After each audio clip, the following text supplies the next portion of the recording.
Hey guys, it's Mark and welcome to Part-Time British Guy.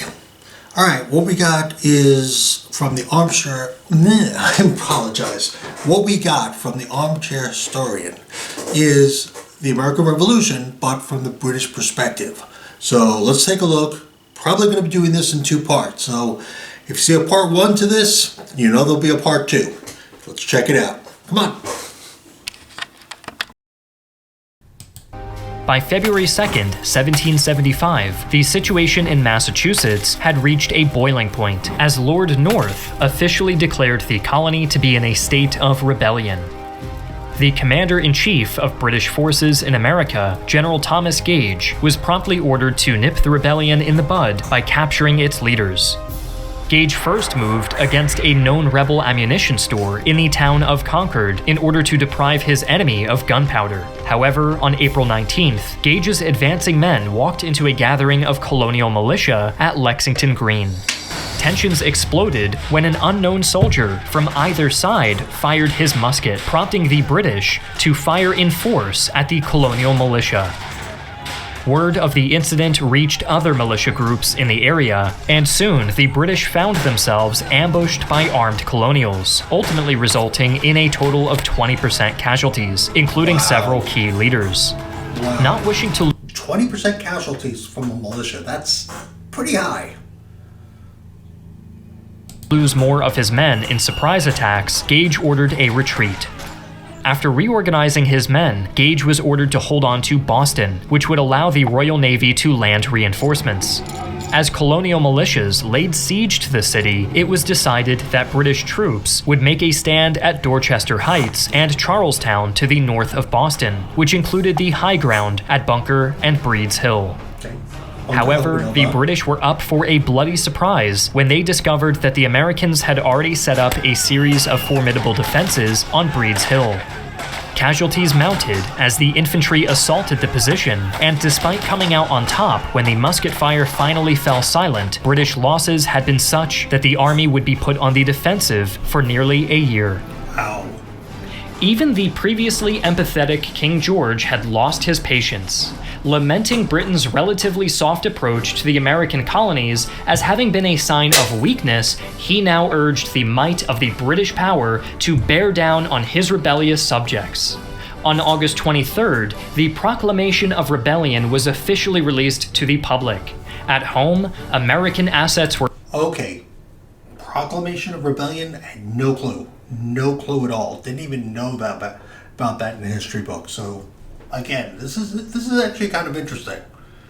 Frozen, while American ships were banned from entering British ports. Okay. Moreover, there was a significant division within the communities of the British colonies.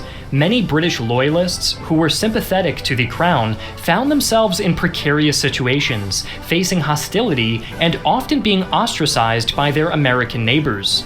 Many of them had to flee their homes, relocating to Canada or returning to Britain. This internal division and the plight of the Loyalists was a testament to the multifaceted nature of the conflict. In the meantime, 20,000 regulars were dispatched to America. Additionally, around 10,000 troops, often mistakenly called mercenaries, were sent from German states. Most notably, the Hessians. Contrary to common belief, these Hessians were not individual soldiers for hire, but were part of organized units leased by German princes to the British Crown. Wow. Their presence was not a mere commercial transaction, but a complex web of political and diplomatic ties. The rebels, hearing of these reinforcements, sent the Olive Branch petition to London in hopes of preventing a formal war from being declared.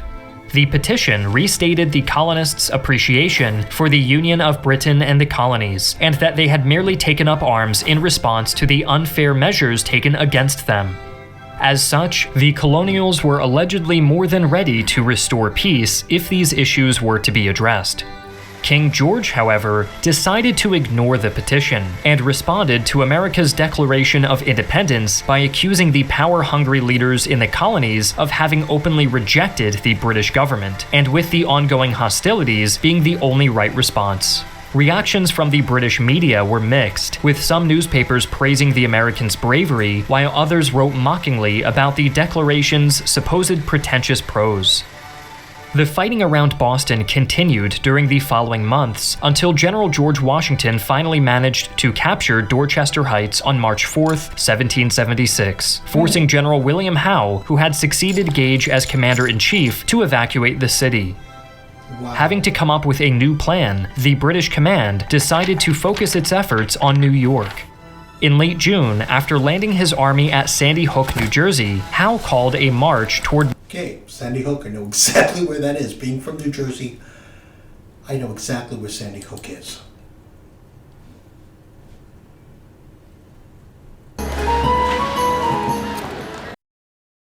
Hi, and welcome to the Part-Time British Guy's Patreon page. If you'd like to support the channel, it would always be for the greater good. The greater good. You can do so for as little as $1 to up to $3. That's a way of showing your general support. To give you an example, $1 is equal to 1,000 views in YouTube. So it would be helping the greater good. The greater good. Now for $5 you get your name listed in the credits at the end of every video, as long as you support the channel. It helps the greater good. The greater good. Now for $7 you get your name listed in the credits and you get a shout out from the Part-Time British Guy on his next video. And of course $10. You get all the perks of the other tiers. You get your name in the credits, you get a shout out on his next video, and you get to basically suggest a video that he can do as long as it's British based and doesn't violate any YouTube community guidelines. After all, it's for the greater good. The greater good. Having to come up with a new plan, the British command decided to focus its efforts on New York. In late June, after landing his army at Sandy Hook, New Jersey, Howe called a march toward New York City, where they were met by Washington's men. During the fighting, which took place in the present-day northwestern Brooklyn Heights in heavy rain and fog, Howe nearly managed to encircle the Colonials, but rough winds on the East River prevented him from closing the gap. Close to 10,000 men managed to escape as dense fog masked their retreat. Despite having failed to crush the colonial army, the victorious British now felt confident that their military superiority over Washington's makeshift army would ultimately and inevitably win them the war. Howe, in fact, was so encouraged by his victory that he initially attempted to get the Americans to restore peace by retracting the Declaration of Independence. When this proposal predictably went nowhere, the general moved to secure New York City and destroy the remaining colonial troops. By the end of the year, Britain seemed to be poised to win the war. Their main stumbling block, however, would come from their arch-nemesis, the French. As the British Army failed to deliver the anticipated knockout blow throughout the winter and into the following year, France decided to support the rebellion. Back in Britain, King George worried that the French were planning to make a move against the West Indies, which were a key part of British global trade. In response, 5,000 troops stationed in Philadelphia were withdrawn to reinforce the islands in 1778, marking the start of a major diversion of resources away from the American Okay, didn't know that either. mainland to the Caribbean, eventually leading to British commanders begging for more soldiers and even prisoners being sent to make up for the lack of manpower. Wow. Meanwhile, the escalating war was starting to wear down on the patience of British citizens, who had to deal with ever higher taxes, while neighboring Ireland, in the meantime, suffered in the face of a major recession due to the halt on American trade. Yet despite these setbacks at home, British forces continued to gain important victories on the battlefield. In spring of 1780, General Sir Henry Clinton attacked Charleston, South Carolina. The Northern Theater had stalemated, and it was hoped that a campaign in the southern colonies, where British loyalists were more common, would finally bring the Americans to their knees. Amidst the war in America, the British were also fiercely defending the Rock of Gibraltar in Europe, Commencing in 1779, this great siege of Gibraltar, a grueling conflict against Spain and France, lasted for nearly 4 years and was the largest battle of the entire war, despite no actual Americans being present. While outnumbered and facing naval blockades, the British showcased their military prowess, employing innovative tactics and engineering feats like the construction of the Gibraltar galleries, or tunnels. Their tenacious defense eventually led to victory in 1783, solidifying British control over the strategic peninsula. Wow. Back in the colonies, British military prowess was also present. Charleston fell to the British after a 6-week siege, capturing an entire colonial army of about 5,000 men. Emboldened, Clinton visualized a sweeping pincer strategy against the Americans. He designated the southern operations to General Charles Cornwallis and moved north to marshal the troops around New York. The objective was a coordinated advance, with Cornwallis pushing the Americans through the Carolinas and Virginia, and Clinton's army converging from New York. By February of 1781, Cornwallis was marching his men through North Carolina. He hoped to force General Nathanael Greene's weaker American army to face him in battle. However, time for Cornwallis was running out as supplies were wearing thin, and his men began suffering from exhaustion. On March 14th, Greene's men were finally located at Guilford Courthouse. Once again, British superiority on the battlefield showed, but their victory was bought at a considerable cost, with 25% of Cornwallis's men having become casualties during the fighting. Wow. Greene and the 25, losing 25% of your men, that's a lot. meantime, had managed to escape the field of battle with the rest of his army. Having run out of patience, Cornwallis made the decision to bypass the Carolinas and move straight toward Virginia. After reorganizing his men, the British ordered a march toward the inland part of Yorktown. Here, however, the situation would take a turn for the worse. In September, a French fleet managed to penetrate British defenses and block access to the Chesapeake during the Battle of the Capes. Cornwallis's men were now cut off from reinforcements and resupply and would be forced to dig in and await relief. By September 28th, an American army, reinforced with French troops, began to lay siege to Yorktown. Up in New York, General Clinton, heading the northern pincer, remained relatively calm. Writing about the situation, he stated that Cornwallis is safe enough unless a superior fleet shows itself, in which case I despair of ever seeing peace restored to this miserable country. His main concern was with Washington's army, whom he believed were preparing to advance on New York with the help of French ships at Staten Island.